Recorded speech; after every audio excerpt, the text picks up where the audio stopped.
A continuación, recibimos a la doctora Sandra Orjuela, quien nos acompaña desde Colombia y abordará el tema responsabilidad social del sector energético. La doctora Orjuela es doctora en comunicación organizacional por la Universidad de Málaga, España, especialista en sociología del consumo e investigación de mercados de la Universidad Complutense de Madrid, comunicadora social y periodista, socia fundadora y directora de HMO Consultores Internacionales, consultora, conferencista y profesora a nivel internacional en estrategias de comunicación, responsabilidad social empresarial y sostenibilidad. 26 años de experiencia a nivel directivo y desde la consultoría. Ha sido consultora, profesora y conferencista en organizaciones y prestigiosas universidades de 10 países iberoamericanos. Actualmente es profesora en la Universidad Javeriana, Universidad de La Sabana, en la Sergio Arboleda en Colombia, en la Centroamericana José Simeón Cañas y en la OISS en España. Ha dictado más de 80 conferencias y más de 40 publicaciones a nivel internacional. Coautora del libro Energía Eléctrica, Regulación de Fuentes Convencionales. Es miembro de diversas redes y foros a nivel internacional. Con nosotros, la doctora Sandra Orjuela. Muy buenos días a todos y muy buenas tardes, dependiendo de donde se encuentren. Es un honor para mí estar hoy participando en el cuarto foro de energía sostenible, así que le doy las gracias a la licenciada Sonia Tejada, mi agradecimiento por esta invitación y mi felicitación. Sandra, por favor, ¿Están escuchando? Disculpa la interrupción, por favor, enciende la cámara para poder, compartir tu rostro con todos los amigos que están conectados. Ahora sí, Ahora sí. Muy bien, entonces, bueno, muy buenos días y muy buenas tardes a todos los que nos acompañan el día de hoy. Inicio por agradecer a la licenciada Sonia Tejada por la invitación al cuarto foro de energía sostenible y felicitarla porque a pesar de todas las circunstancias que estamos viviendo, pues ella ha logrado construir, gracias a todo el apoyo que la acompaña, este espacio de intercambio, ¿no? Para poder debatir sobre todos estos temas y además un saludo a todos los panelistas que me acompañan.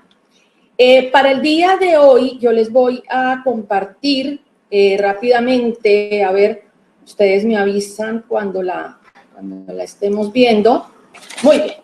Entonces, bueno, en los próximos 20 minuticos les voy a estar compartiendo sobre pues, un tema muy importante también en todo el sector energético, como es el de la responsabilidad social y la sostenibilidad en el sector energético como una oportunidad para el desarrollo.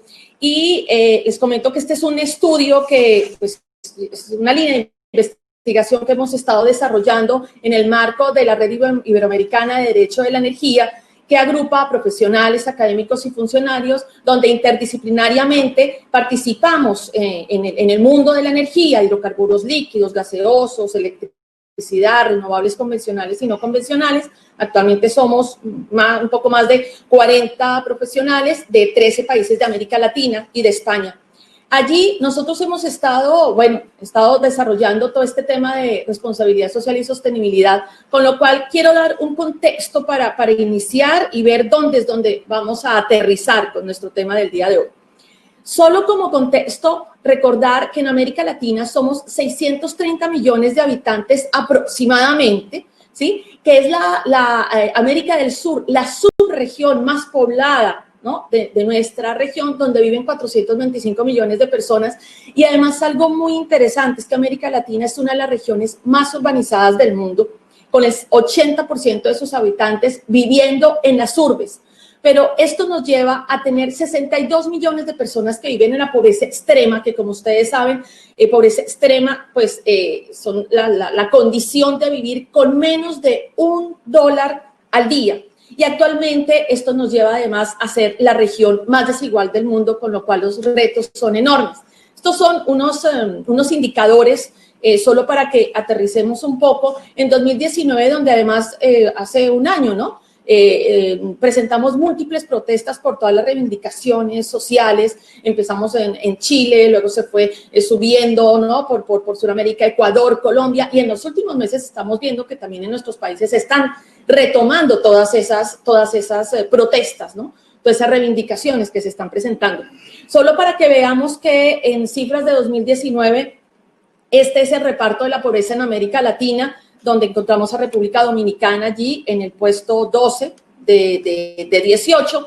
Y frente a toda la situación de esta pandemia, pues nos encontramos que el 12 de junio de 2020, justo en la reunión de aniversario de la CEPAL, su secretaria Alicia Bárcenas nos decía que en medio de esa crisis ya se preveía que se iban a desaparecer unas 2.6 millones de empresas formales de la región, de toda América Latina, las cuales en su gran mayoría iban a ser pymes. Estos cierres pues se dan justamente en un momento en el que antes de la pandemia ya la economía de nuestra región era informal, la informalidad rondaba un 54% en toda la región, con lo cual pues iban a desaparecer todos estos millones de de empresas. Pues esto va a hacer que sea aún más fuerte la crisis. Debido a una contracción del 5.3% que podría registrar América Latina y el Caribe, pues se daría un aumento de la pobreza más o menos entre un 28 30 millones de personas, mientras que en pobreza extrema iban a subir cerca de 16 millones de personas más, van a entrar, ¿no?, en ese umbral de pobreza extrema. Así que, pero igualmente ella nos hablaba que esta crisis pues nos podía pues dejar más oportunidades a pesar de toda la situación de desempleo, de cuestión pues más hambrienta y más descontenta, pero también hay grandes oportunidades allí. Así que a grandes rasgos ver que hoy estamos viviendo, pues por esa pandemia nos ha llevado a unos grandes cambios y unos grandes desafíos que están presentando las organizaciones al día de hoy, donde se ha acelerado la transformación digital, donde estamos en una crisis económica profunda que ya se había advertido desde el mes de enero, sino que con todo lo de la crisis como que no le habíamos puesto mucha atención, pero ya nos venían diciendo antes de la pandemia que venía una crisis, que venía una recesión. Esto nos está llevando a tener unas nuevas lecturas de la realidad, ¿sí? ¿Por qué? Porque tenemos unas emociones desbordadas, tenemos una movilidad limitada que nos está afectando muchísimo nuestra rutina y además, pues unas protestas sociales que, como veíamos ahora, están volviendo. Todo esto enmarcado, pues, en un entorno VUCA, que como todos sabemos, pues es un entorno marcado por la volatilidad, por la incertidumbre, la complejidad y la ambigüedad. Allí, en esos espacios, es donde la ética y la transparencia retoma importancia y protagonismo como fundamento de la responsabilidad social empresarial y la sostenibilidad. Y por ello, rápidamente les traigo aquí como una de las definiciones que más me gusta y que me parece de las más completas, que es la que nos brinda la ISO 26000 sobre qué sí es la responsabilidad social empresarial, porque todavía encontramos en muchos de nuestros países iberoamericanos que se cree que la responsabilidad social es donar dinero, ¿no? Eso pues es más temas de filantropía, temas de acciones sociales, muchas veces que son pues como separadas de lo que es el negocio, pero por eso es tan importante que entendamos qué sí es la responsabilidad social empresarial y la entendemos como los impactos de las decisiones de actividades que tiene la organización, tanto en la sociedad como en el medio ambiente, marcados o enmarcados en unos comportamientos transparentes y éticos que contribuyen al desarrollo sostenible, a la salud y al bienestar en general de toda la comunidad y de toda la sociedad donde se desempeña y donde tiene operaciones. Para todo esto es importante tener en cuenta las expectativas y conocer las necesidades en profundidad y el perfil de los stakeholders con los que se relaciona y, por supuesto, cumplir con la legislación nacional e internacional y, sobre todo, y lo que marca realmente la responsabilidad social empresarial, que es ser como un modelo de gestión, estar integrada como un proceso transversal a toda la organización y ser practicada en todas sus relaciones y en todas sus tomas de decisiones. La ISO 26000 también nos brinda información donde nos dice cuáles son los mínimos a cumplir por parte de las empresas responsables y sostenibles, ¿no? A grandes rasgos, pues tiene que ver con la rendición de cuentas, la transparencia, el comportamiento ético, el respeto a los intereses de las partes involucradas, así como el respeto a todos los marcos legales y a la supremacía del derecho, así como a las normativas internacionales y todo lo relacionado con los derechos humanos. Entonces, ya sabiendo qué es la RCE, recordemos que el desarrollo sostenible, y lo recordamos por esta definición que sí, seguramente la hemos escuchado mucho, que sale de la Comisión de Brundtland en 1987, que es el desarrollo que satisface las necesidades de la generación presente sin comprometer las capacidades de las futuras generaciones. Pero además la ISO 26000 nos da otros elementos para poder ampliar ese entendimiento de ese desarrollo sostenible que durante estos 2 días lo hemos estado nombrando muchísimo aquí en el foro. Por eso me pareció valioso que recordáramos y nos alineáramos todos en cuanto a qué es cada cosa. En la ISO 26000 nos hablan de ese desarrollo sostenible que se refiere a lograr una integración de los objetivos de la calidad de vida, de salud y prosperidad con justicia social, buscando el mantenimiento de esa capacidad de la tierra para mantener la vida y la diversidad, pero siempre marcados en unos objetivos que no solamente son los medioambientales, sino también los económicos y los sociales, donde se manejan y deben lograrse una interdependencia entre ellos, ¿sí? Y, por supuesto, para pues, terminar en estas definiciones, la sostenibilidad la podemos ver como la meta a largo plazo a lograr, y el desarrollo sostenible viene a ser como todos los precios, los medios, ¿no? Para lograrlo y todos los procesos. Allí, entonces, encontramos los ODS, los Objetivos de Desarrollo Sostenible, que además en estos últimos meses, pues los hemos visto y se está hablando muchísimo sobre ellos. En nuestro sector energético, pues nos aplicaría directamente, además de los que hemos visto en cada uno de los temas en estos 2 días, pero digamos, el foco general estaría sobre nuestro ODS número 7, que es el de acceso a una energía asequible y no contaminante, segura, sostenible y moderna para todos, donde tenemos 3 metas muy claras a alcanzar para alcanzar ese objetivo realmente. Garantizar el acceso universal de los servicios eléctricos, aumentar la proporción de energía renovable en el conjunto de fuentes energéticas y duplicar además la tasa mundial de mejora de la eficiencia energética. Pero todo esto, ¿cómo lo podemos lograr? A grandísimos rasgos, lo que les queremos proponer es que entendamos en la empresa que más allá de todo lo que hemos estado viendo, lo que hemos estado hablando estos 2 días, y bueno, que en el sector hablamos durante todos estos tiempos, que tiene que ver con innovación, que tiene que ver con disrupción, con desarrollos, con tecnología, recordar que a la final estamos hablando de personas, todos somos personas, y la RCE está llamada a armonizar los intereses de la empresa, las prioridades de los gobiernos y las capacidades que nos ofrecen los objetivos de desarrollo sostenible en pos de construir un bienestar mayor para toda la sociedad y poder suplir las necesidades y expectativas de esa sociedad. Con lo cual, es un llamado, es una invitación a que las organizaciones entendamos que más allá de que el objetivo que hace algunos años se hablaba, el objetivo de una empresa, de una organización, es la parte financiera, la parte rentable, por supuesto que es importante, por supuesto que tenemos que garantizar esa estabilidad financiera, ¿sí? Pues también es una empresa, es una organización donde tengamos muy claro que la ética, la solidaridad, los principios responsables y sostenibles desde la ética, recuerden, la ética como fundamento de la responsabilidad y la sostenibilidad, marquen absolutamente todas las decisiones, todas las operaciones de la organización. Y para ello, pues tenemos algunas herramientas como el del enfoque multi-stakeholder, que aquí les presento cada uno de estos stakeholders. Existen, digamos, como unas modalidades, unas propuestas desde la responsabilidad social para poderlos abordar. Yo solo quiero mencionar, por cuestiones de tiempo, el que tiene que ver con el gobierno corporativo, con esa gobernanza, que cuando logramos en una organización tener esa gobernanza, pues nos facilita también desarrollar todas las demás, pero además una supremamente importante que no he querido dejar pasar simplemente de largo en nuestro sector energético, y es el que tiene que ver con la licencia social. Es supremamente importante en nuestro sector el permiso, la aprobación que nos ofrece la comunidad, ¿verdad? Como grupo de interés donde tenemos las operaciones. el que nos otorguen esa licencia social de operación, porque podemos tener las licencias, podemos tener todos los permisos gubernamentales, pero si la comunidad no nos da el permiso de operación, pues nos pueden cerrar, ¿sí? Las operaciones, nos pueden cerrar las puertas de nuestras organizaciones, de nuestros centros de trabajo.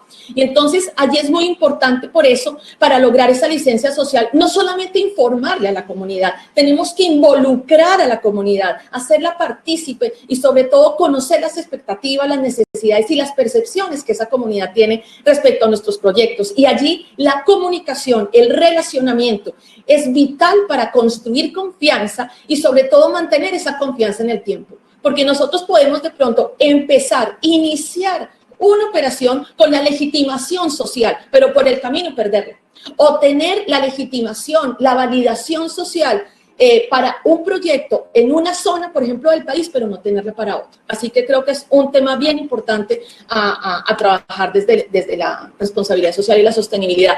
Y por ello, por supuesto, para la gestión exitosa de la responsabilidad social empresarial, pues tener muy claro la importancia del conocimiento profundo de los stakeholders, tenerlos muy bien mapeados, muy bien perfilados, conocer cómo debe ser esa interacción con ellos, cuáles son sus expectativas, cuáles son sus necesidades, y para ello, pues hacer los estudios correspondientes para poder tomar las mejores decisiones por parte de toda la gerencia de la organización. A continuación, solo les voy a mostrar, mostrar algunos de los documentos internacionales y de organismos globales que nos brindan muchísima información y una gran guía para el desarrollo de la RCI y la sostenibilidad en nuestro sector.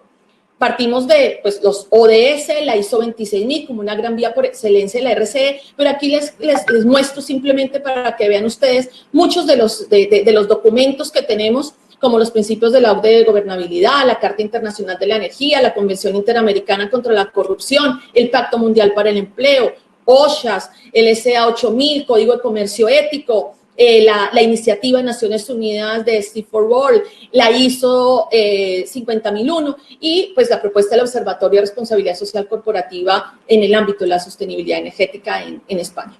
Tranquilos que si alguien está interesado en que les comparta la presentación, luego ustedes me escriben y yo con todo gusto les envío todo. ¿Todo esto por qué? Porque fíjense que estamos en la era de los intangibles. ¿Por qué les hablo de esto? Porque recuerden que según además los estudios que se han hecho a nivel mundial por grandes investigadoras muy reputadas, justamente, nos habla que los intangibles representan actualmente entre el 50 y 70% del capital de una empresa. Estamos hablando de qué intangibles, de comunicación, de relacionamiento, de sostenibilidad, del sentido, de responsabilidad social. A esos intangibles nos referimos. Entonces, rápidamente vamos a dar un paneo sobre qué tendencias y qué nos están diciendo en los últimos estudios que han presentado en los últimos meses. Fíjense que este es un estudio que nos presenta el Latin American Monitor, que es el estudio más grande que se hace de comunicación estratégica, donde se le preguntó a los DIRCOM, a los estrategas de comunicación, ¿sí? No a los publicistas, ni a los periodistas, ni a los que manejan prensa, sino a los estrategas de comunicación en las empresas, de cuáles eran los temas estratégicos que se veían que con mayor importancia para la gestión hacia 2021. Y dentro de los 6 temas salen 2 que tienen que ver con ética, con sostenibilidad y responsabilidad social, que es lidiar con la demanda de mayor transparencia, de audiencias más activas y lidiar con el desarrollo sostenible y la responsabilidad social. Y allí también pues les marco los porcentajes que tenemos de República Dominicana. ¿Cómo evolucionan entonces las tendencias? Y estos son datos presentados por el estudio del Corporate Excellence Canvas que hicieron este año y lo presentaron a finales de mayo. Y ya pues vienen datos que tienen que ver con la influencia de la COVID, ¿no? Un contexto global muy marcado por la incertidumbre y la desconfianza. Ya veíamos una ciudadanía mucho más responsable, mucho más activista que veíamos, por ejemplo, desde el año pasado, desde hace 2 años, y el propósito como guía para redefinir las empresas, y ese propósito, recuerden que no es la parte financiera, sino el propósito de ¿para qué estoy acá? Y ese propósito desde qué puedo hacer para mejorar el entorno donde me encuentro. pues la influencia de la COVID en esas tendencias, pues en la tecnología, por supuesto, crece la confianza hacia las empresas, pero cuidado porque también nos tienen una lupa gigante encima viendo y evaluando todo lo que estamos haciendo con nuestros stakeholders. Y en cuanto a las tendencias en sostenibilidad, encontramos una Agenda 2030 que nos da la guía y sobre todo se refuerza la importancia de lograr los ODS 1, 3, 6, 7, que nos corresponde, y 17. Y también en esas tendencias de sostenibilidad, pues se habla de una inversión responsable para un mundo más sostenible, donde pues ya el 57% de las empresas estudiadas muestran un gran interés sobre el tema. A nivel de tendencias en ética y transparencia, nos hablan de la importancia de la tecnología y la transparencia como un gran reto para la cadena de valor, el dilema de esa privacidad de datos ante todos los adelantos de la inteligencia artificial y, por supuesto, el reporte no financiero, la herramienta como una herramienta para la confianza. Recuerden que allí tenemos metodologías como el GRI para poder presentar nuestros reportes no financieros. Y, finalmente, de toda esta parte, presentarles, estos son los resultados y los invito a revisar los estudios del Centro de los ODS en América Latina y el Caribe que funcionan en Colombia justamente, y el 16 de junio presentaron estos resultados donde lastimosamente vemos que la reducción de las desigualdades pues lo que ha hecho es crecer en estos meses, y tanto así que varios estudios nos muestran y dicen algunos que lo que hemos logrado en pobreza, lo que hemos logrado mejorar en todo esto, pues lastimosamente lo que se había hecho en 10 o 15 años se ha perdido en 6, 8 meses. Aquí tenemos un comparativo de todas estas tendencias entre resultados entre los directivos de empresas latinoamericanas, de empresas globales y la opinión pública en ecosistemas digitales, y vemos cómo los temas de sostenibilidad y los temas de responsabilidad se ven muy marcados. Nos piden marcas más comprometidas, sostenibles, la Agenda 2030 como la guía, como el faro para todo, y pues estar gestionando en estos entornos de desconfianza. Ya para ir terminando, solo les muestro el ranking 2020 de las empresas más éticas en el mundo. Estos son los 6 primeros lugares. Lamentablemente no hay ninguna de las empresas energéticas, pero sí dentro de las 100 aparecen. Aquí les muestro cuáles son las que quedaron entre las más éticas. Aquí encontramos las más sostenibles del mundo. Hay 100 en primer lugar. Tenemos una empresa de energía. Y con lo cual, en definitiva, vemos que hoy más que nunca la responsabilidad social y la sostenibilidad se convierte en pilar de reputación y de construcción de confianza. Por lo tanto, recordemos que somos personas trabajando para personas y necesitamos incluir y humanizar todas nuestras operaciones, y nos encontramos entonces con grandes desafíos en el sector energético en que nos presenta el think tank de HMO Académico, como es el garantizar el derecho a la energía. Es indispensable, es pedir un marco normativo, tener el mínimo diario que tiene derecho a disfrutar cada persona, entender además de las personas que padecen la pobreza energética y buscar cómo solucionarlo, y para ello, pues hacia una agenda para la reactivación nos centramos en estos 3 numerales en azul: mantener los planes de electrificación de la movilidad, la generación descentralizada y desarrollar el almacenamiento eléctrico. Y para ello, pues si quieren ustedes ampliar, les dejo aquí el libro de energía eléctrica, regulación de fuentes convencionales, renovables y sostenibles, que pues para los que estén interesados van a encontrar este estudio y pues una ampliación de todo, no solo desde responsabilidad social, sino desde todo un marco legal y mucho más técnico en ese libro. Así que muchísimas gracias por escucharme y quedo atenta a las preguntas posteriormente.